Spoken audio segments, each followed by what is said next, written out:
Joining us on the CTO Talks. I think what you're going to hear tonight is going to be pretty good. I met Leslie a little while back, and she has some really interesting stories, a really interesting job that she does that I don't think is a job. I think she enjoys it too much, and she gets paid for it, so it's something that she really does good. And please feel free to get some snacks, get some free drinks. Chris over there, he's going to be running around, passing on tickets. Yeah, he's not listening to me. He can't run around right now. But, feel free to go up to him and get a drink ticket if you don't have one. But without any further ado, I want to present to you today's special person here, and that is a prima donna. So please all clap for a prima donna. That's me. Does anybody know what a prima donna is? I now know. Aiden, what's a prima donna? It's someone who is basically super arrogant and can't work with someone, but is extremely smart, but is over smart to the point where they're jerks to everyone who's not at their level. Yeah, are you talking about you? No, Yes. I'm sorry. I actually take this from experience. Well, yes, a prima donna is someone who's very smart, but has a problem dealing with other people because most people are not very smart, and it's like, geez, really? Like, do I really need to talk to you? Like, seriously? Like, I learned that when I was born, like before that, and you're not very smart, But these prima donnas can also turn into some really, really good leaders if we know how to handle them, right? Am I right on that? Leslie's going to tell us how to do that. Thank you, Josh. Got it. She's got to get it really close. Okay. Yeah, you're right. Gotta get it close. So, you know how some people can write code 20 times faster or even 10 times faster than others? Some of those are just really smart people. And some of them are on the spectrum. And some of them are prima donnas. The prima donnas are the ones who other people don't get along with very well. I'm going to give you two people to consider. Consider Ted Lasso. He has this soccer team in England, and there's this great player, Jamie Tart. He can score a lot of goals, and Ted Lasso is the manager, and he needs someone who can score a lot of goals. But Jamie Tart is also a prima donna, and he disrupts the team and makes the team mojo pretty bad. Staying in soccer, consider Cristiano Ronaldo, who is the greatest player in the world right now. But he's so disruptive that he keeps getting cut out of teams because he disrupts the whole team. So, those are prima donnas. Now, so the question that most managers want to know is, how do I deal with these prima donnas? What do I do with them? And if you look at the literature always includes get rid of them. Get rid of them. However, there's some important things you should know. One is that prima donnas are the ones who are going to get your product out the door. They're the ones who are going to complete the work because they're faster at solving problems, 10 to 20 times faster than anybody else. I'm going to talk about a company here in Austin. We're going to call this Company A. Company A had, this was 2001. Company A wanted to get a product out the door that would manage buying and selling transactions. That wasn't a big thing in 2001. So they wanted to get this out fast. So they saw the project plan, and the project plan was going to take at least a year. I know it was just way too long. They wanted to be able to beat the competition. Do I need to hold it like this? Like really close. Oh, really close. No, like that. Yeah, now I got it. Okay. Thanks. So they wanted to get this product out the door really fast, and they said a year, that's just not going to cut it. How are we going to improve that schedule? Well, some of them thought about for workers. Now this is what I call the 9-woman problem. You hire 9 women and you think they can have a baby for you in 1 month. No, that's not the way it works. So the same thing is true with software. You can't just randomly add 9 people and expect the speed up that would be commensurate with it if you had 9 drivers driving people somewhere. It's just a different problem. So some people thought about adding 9 people. Other people thought about could they reduce the features. Other people thought about could they level the project plan. How many of you know what leveling a project plan means? A few. Okay, not many. All right. When you have a project plan for a year, you've got this work for people to do, and some people are really good at it, and some people know what they're doing, and other people know what they're doing, but it's in a different lane. When you level the project plan, you try to even out all their schedules so that the whole project plan shrinks back and nobody's got any extra space in their plan.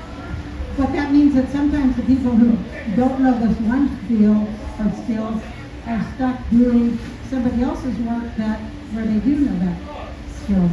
Leveling a project plan a year out is a completely stupid idea.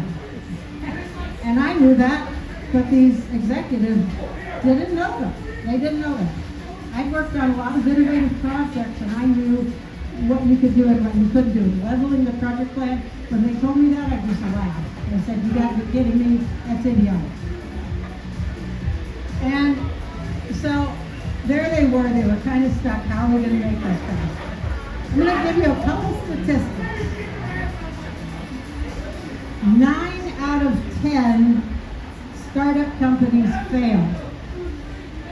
Here's another fact, it's a little worse. 19 out of 20 innovative projects fail. That's a huge number. I have a really nice graph that shows 20 balls in the air and then 19 of them fall down, leaving only 1. That's a bad number for innovations.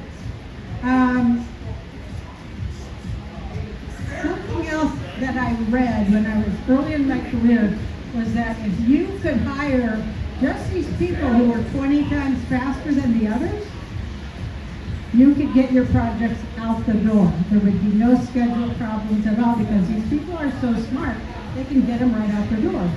I was a young manager, I said, that's my job.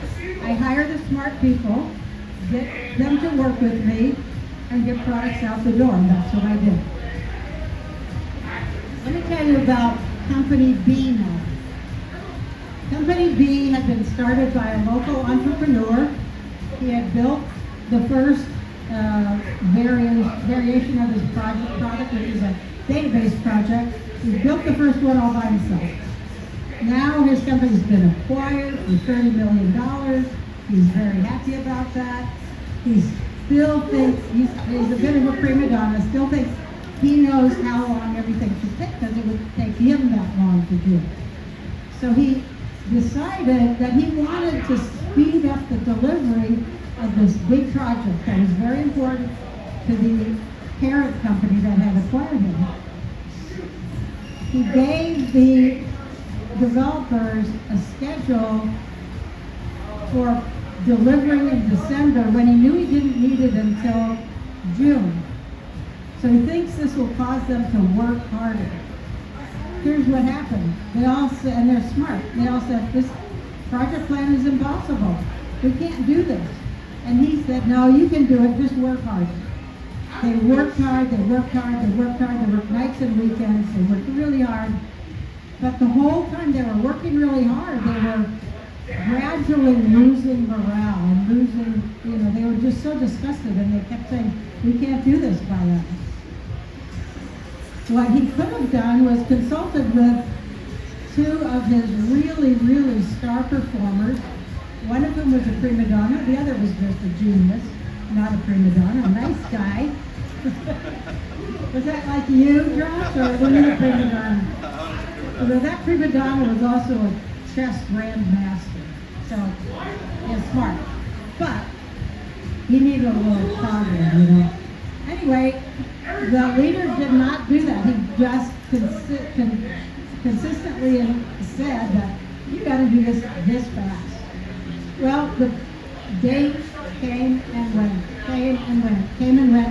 and eventually the project was way far behind. The leader still had not consulted the two really smart guys on this team to ask them, what should we do about this? We just pushed everybody fast and hard. They missed their schedule. They probably were a year late rather than even 6 months late. And ultimately, the company that had purchased his said, okay, we're done with you. And they, what is it called when you get rid of a company that you bought? They disinherited them, or whatever the right word is. They got rid of them. And that meant that that whole company went under, and they didn't have jobs anymore. And neither did the prima donna who was leading that company. So I want to ask you, what do you think these leaders could have done differently? Okay, you don't have to all answer at once. What they could have done differently is worked with their teams to get their teams engaged and enlisted in the development process, to get them to say, okay, here's what we think we can do. So let me talk about Company A again. Company A went on to hire a consulting company to help out with their software development. This was platform level software development. This was not customer-facing software development. This was platform level. Consultants know about customer-facing stuff, but they don't know about platform level. So the company didn't hire 9 women. They hired 18 consultants. It was a major fiasco. I left that company, and about a year later, my former boss called me and said, "You were right." Duh. I'm not a prima donna, but duh. Anyway, they went under.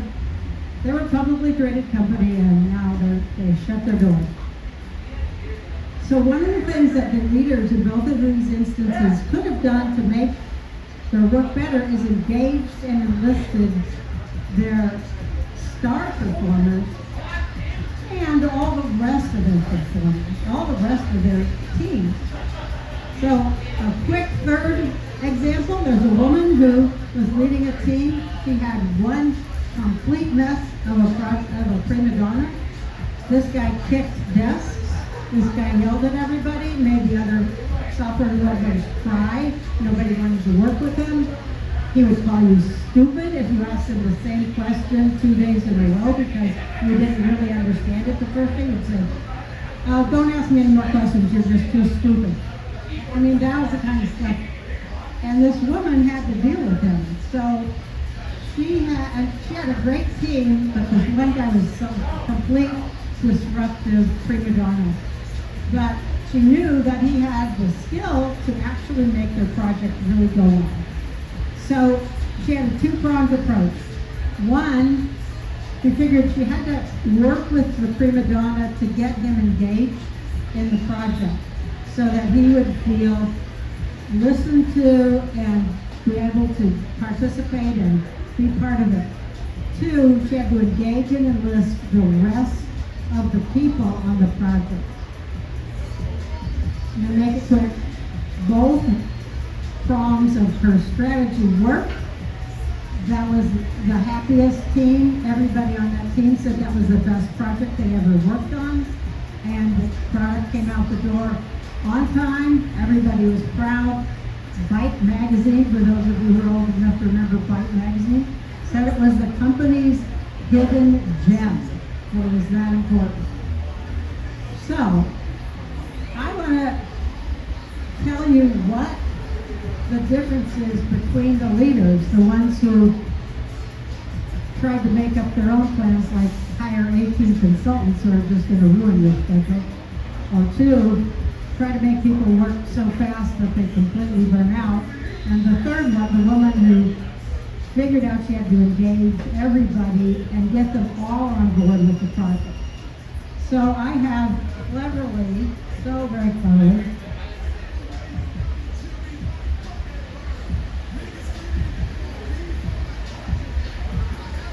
come up with the plan of what to do.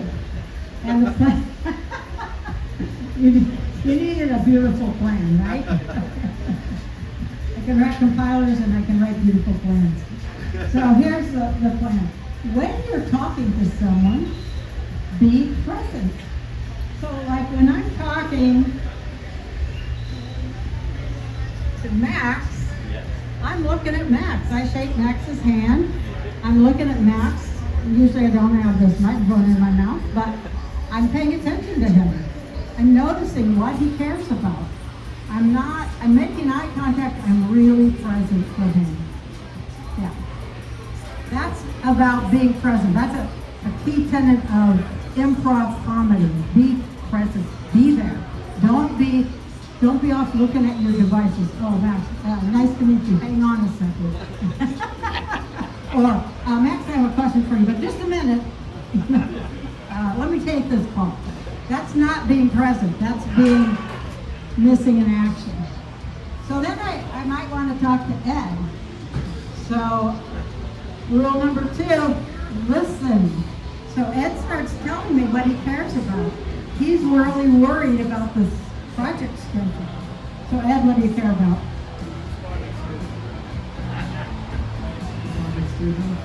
Ed's worried about the project schedule.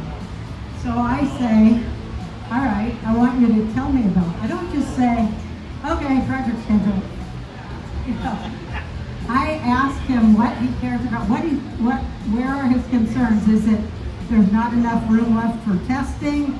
Is it nobody thought through this design? What is it? I'm listening to Ed. I'm asking him more questions. But the second rule is listen. I don't just say, okay, thanks, project schedule. Adios. All right, the third one is pay attention. That goes along real well with the first 2. So you pay attention.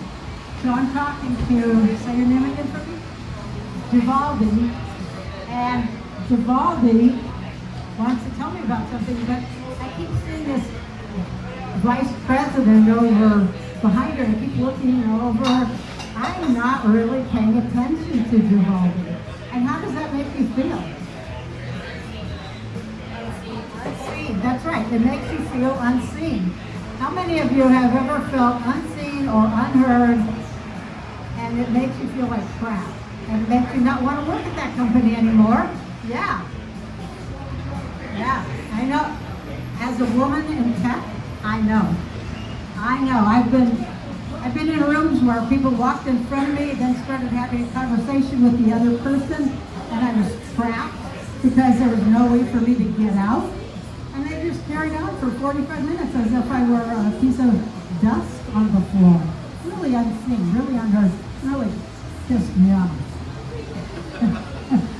All right, respect. So I'm going to talk to Manu. Manu, what have you done? What have you done? What I've done? Yeah. Empathy and respect to other people. He has empathy and respect to other people. I have a friend whose husband he's retired, and he built a helicopter in his garage. I'm like, wow, you built a helicopter in your garage. I'm like, how are you going to get it out? Our rotors are big. Respect people for what they have accomplished. So, you've accomplished a lot. And if I show respect for that and just say, man, I'm so impressed with the empathy that you've shown to others, it's really helped, It makes you feel better to feel respected. All right, the next thing is to find out what makes them tick. What makes them tick? Terry. Yes, ma'am. So nice to meet you. Well, I'll fix that. Go ahead. Terry, are you a prima donna? I've been accused of a lot of things. You know. You've been accused of a lot of things? Okay. So what do you really love to do? Build things that make people happy. Build things that make people happy. Okay. Do you like do that in a basement or a shed or at your office or what? I lead teams that build software that helps banks and savings and loans be more productive. So that's something that makes all of us happy. Because if our banking statements are good and the results are good, we're all happy. When banks were first starting to use computers, really showing my age here, all of a sudden my bank said I only had $9 in it. Okay. This was Bank of America in La Jolla. I went to UC San Diego. So I marched down to the bank and I said, you know, I think you ran the debits twice. And sure enough, they had. But, you know, I was a math major at the time and I figured it out and told them what they've done wrong. I'm really glad you're fixing that problem. No banks are running their debits twice. Maybe I'm the one that ran it twice for them. You might have been. All right. So I'm paying attention to what makes you tick, what makes you think, what makes you happy. And you're happy when you can do things that make other people happy. And that's a very good thing that makes you tick. If what makes you tick is having the most number of devices on your desk and the most awards on your chest and the most lavish praise of anybody all day, that's a different thing that makes some people tick. But knowing what makes you tick is really important, and knowing what makes Prima Donnas tick is also important because you're going to have to deal with that, whatever it is. All right, number 6, develop skills. Okay, so where do they want to take their careers? So where do you want to take your career if you don't have an income yet? Well, I'm Joseph. I would like to be a software developer. Joseph would like to be a software developer. And what do you do now? I am an aspiring software developer. Aspiring software developer. Okay, so if I'm Joseph's boss, I can give him little projects that will help him become a real software developer. I don't send him to take out the trash or bring him coffee. I send him to build something that I think he can build, and I ask Neil to help coach him. And that way I'm giving you some tools that are going to help you. Right. You're happy. You're learning. Maybe you say, well, I work for you now, Leslie, but I really want to work for that other team over there, and David's running a great team. I really want to work for David's team. This happened to me. And I said, okay, that's fine. Let me give you some projects that will help you build the skills you need to go to work for David's team. Because it's in everybody's interest. You're happy, you're more productive, David wins, everybody wins. Okay, next. This is a fun one. Be creative. Here's your chance to be creative. So, let's say Neil is a big prima donna. Neil is a big prima donna. Neil is the one who kicks desks and yells at people and tells them they're stupid. Yeah, he just has to. He's bad enemy. So Neil is really valuable to my team because he's so smart and he can do stuff faster than anybody else, and I know that. So I just want Neil to not be a jerk. Okay? Okay, so I spend a few weeks talking to Neil. Whose job in this company would you like to have? What do you want to be when you grow up? What do you love doing? What makes you happy? And I'm thinking, where can I find a match for my needs to help Neil improve his communication skills? That's all I'm looking for. Finally, Neil says to me, well, I really want to be the guru to whom others come when they have a really hard problem. And I'm thinking, are you kidding me? No one will ever talk to you because you're such a mean guy, you're such an asshole. You just tell them they're stupid, you kick their desks, no one's coming to you. So I say, well, look, Neil, here's where you're creative. Put together your creative Venn diagram. What I need from Neil, what Neil wants. And you figure out where Neil wants something that he needs to develop the very skill that I need him to develop. So I say, Neil, here's your performance review. You got a 0 in interpersonal skill. Neil says, geez, I got A's in everything all my life. What is this 0 thing? He's really mad. And he says to me, what can we do to change this? And I think about it for a while, and I say, well, if I don't get any complaints about you for the next 90 days, we'll change it. He goes, 90 days? That's a really long time. That's crazy. I said, well, you've been a jerk for a long time. It's going to take a while for that behavior to be gone. So it's going to be 90 days. And then he says, well, everybody gets complaints. I'm thinking, I never had any complaints about any other employees. Neil is the bad boy here. So I just said, no, Relax. You're having way too much fun. How do you know? Know that Neil doesn't realize how bad he is, but he's bad. So I say, no, you're going to have to get no complaints for 90 days. Then I'll change your review. So Neil, and I say, I'll send you the training, I'll send you the counseling and the therapy. God, what's it take to get you to be a nice guy? So Neil agrees because he doesn't have much choice because I'm his manager. So he starts working on it. A few days later, like a week or 2 later, the secretary whose desk he kicked came up to me and she said, oh my gosh, Neil was nice to me today. She's shocked. Neil has never been nice to anyone before. So this is a complete shock. And I'm so happy. And I said, well, thanks for telling me. I wait till she leaves. I feel like it's a lot longer than that. You're VIP, Neil. You're VIP. So I go up to Neil and I say, oh, congratulations. I'm hearing good things about you.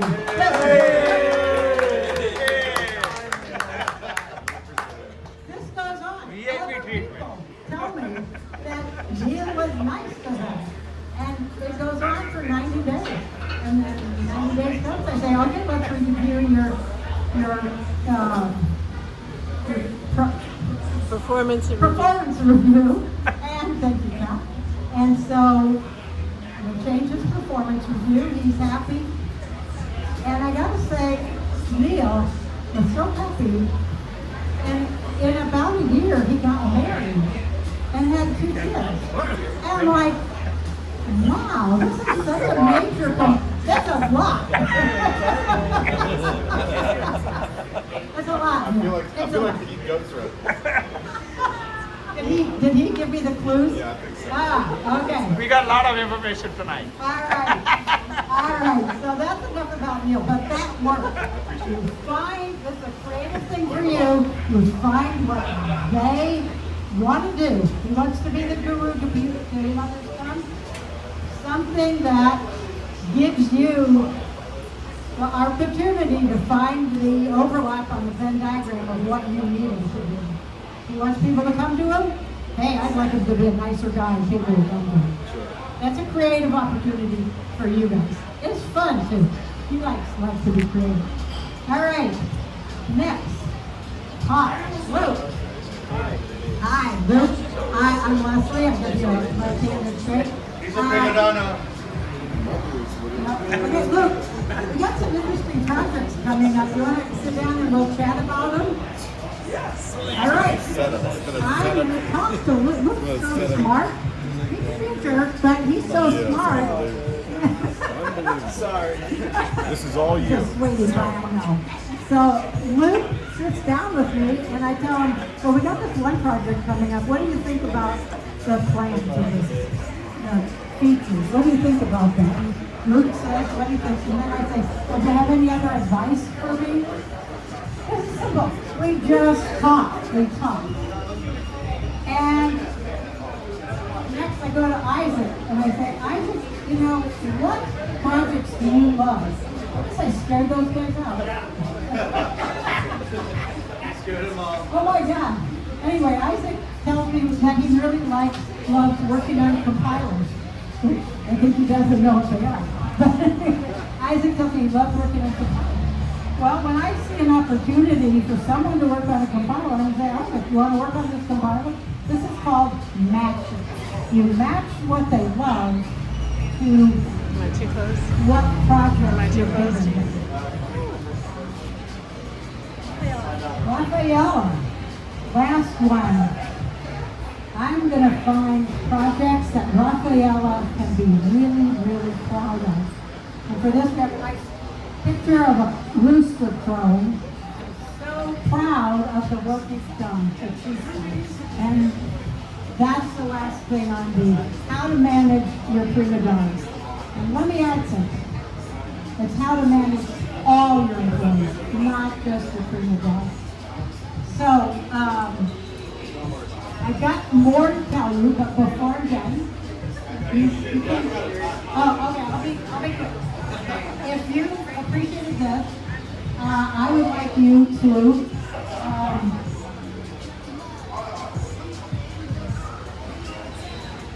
click here, just take out your phone, this takes 2 minutes total. 2 minutes, and you will get a prize. And the prize is your very own electronic copy of this. Yay! 2 minutes, and then I'll wrap up, and then we'll have some questions. So.